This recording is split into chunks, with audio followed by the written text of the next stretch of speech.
আমরা মুরগির মাংস রান্না করব, সেজন্য প্রথমে কড়াই তেল দেব। তেল গরম হতে থাক, এদিকে আমি মাংসে নুন হলুদ মাখিয়ে নেব। দেব প্রথমে লবণ, অল্প মরিচ,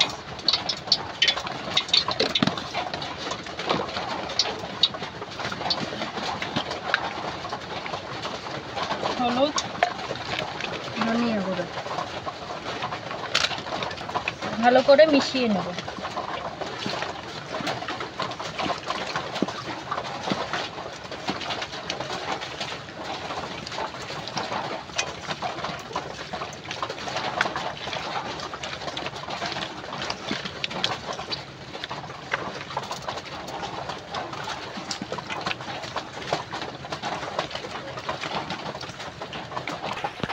তেল গরম হয়ে গেছে, এখন মাংসগুলো ভেজে নেব।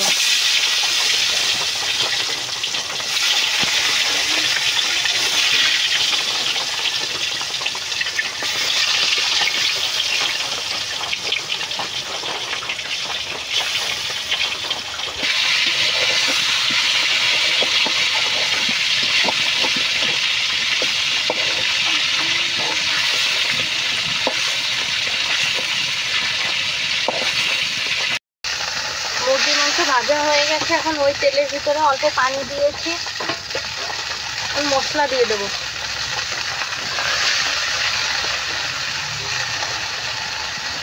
পেঁয়াজ কুচি, রসুন বাটা, আদা বাটা, জিরা বাটা, গরম মশলা, এলাচ সব একসাথে দিয়ে দিলাম।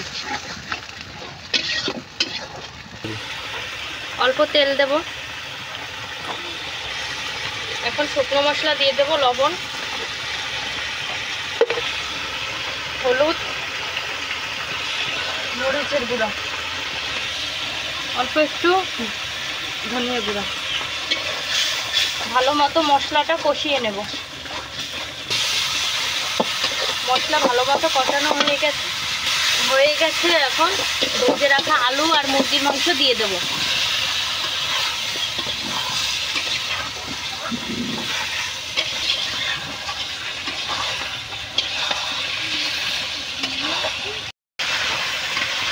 মশলার সাথে মাংস ভালো মতো মিশানো হয়ে গেছে, এখন অল্প পানি দেব কষানোর জন্য।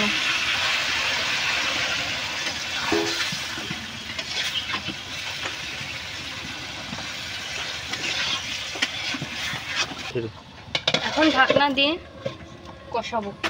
আমাদের মুরগির মাংস ভুনা করা শেষ, এখন নামিয়ে নেব।